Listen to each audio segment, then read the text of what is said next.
Chapter 24. Kismet, a word with Turkish roots, loosely translated to destiny. Something that was predetermined for some and a choice for others. Kismet is a word used a lot in India. For housewives, the word is embraced at least once in their lives. Hi, meri kismat, one might say. Their fate was completely against them.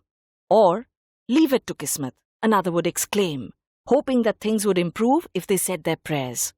There's also the expression, Kismet can change any time, implying that some aspects of their life had improved, but since they were so pessimistic, they didn't believe it would last too long. Then, there were still some who didn't believe in Kismet at all. For them, destiny was something you chose yourself, and Kismet was just a point when opportunity met preparation. It was a choice you made when you were pushed against the wall. Or in Natasha's case, literally against an elevator. Natasha had decided to go swimming late one evening and had happily discovered that there wasn't anyone in the pool except Rahul and a lifeguard. The instructor was on the phone and not too bothered about them, since both Rahul and Natasha were excellent swimmers. All of a sudden, the instructor came up to Natasha and asked, "If you don't mind, madam, can I close the pool early? I need to leave. My mother has been admitted into the ICU." Rahul and Natasha were doing laps, and she said, "Sure, we'll come out. But you can leave if you want to. We'll just finish and go in another 5 minutes. We don't need to use the steam and shower here." "Thank you, madam. Thank you, sir," the coach said. He locked all the premises and left. Only the pool was open, and Natasha and Rahul were taking laps, racing against each other. It was late at night, and many of the people in the building had already gone to sleep. Natasha loved how Rahul kept her on the edge. She pushed her body harder to compete. Rahul marveled at the speed of a woman who was in her 40s. He could barely keep up. She had beat him yet again. She said, "This is too easy." Rahul laughed. "Let's make a bet then?" She quickly agreed. The loser has to remove one item of clothing. Natasha smiled, realizing she was wearing a two-piece bikini while he was in his swimming trunks. "You're on. Those shorts are coming off."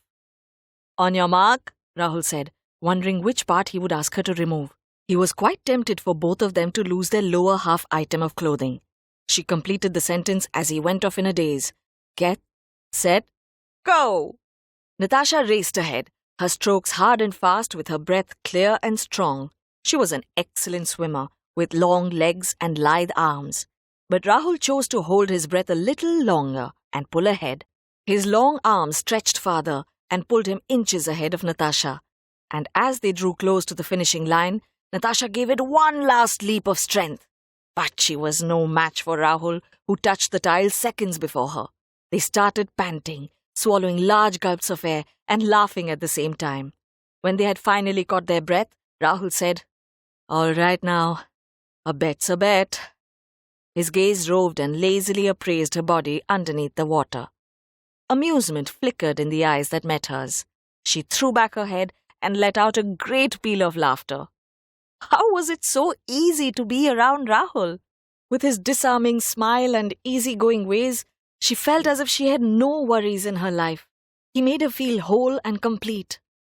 "All right, mister, here you go," she said, as she shimmied out of her bikini top and swam away with a twinkle in her eye. With the water being pitch black, he couldn't see her bare body, and he ached to feel her breasts against his in the cool waters of the night.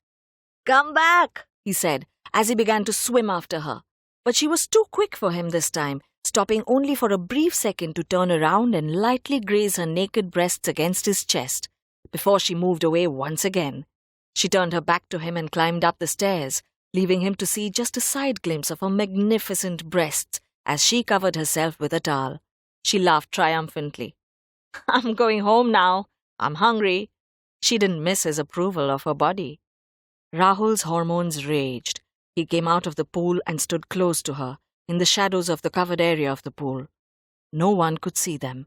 He walked forward, stopping in front of her, with water dripping along his hair and bare chest.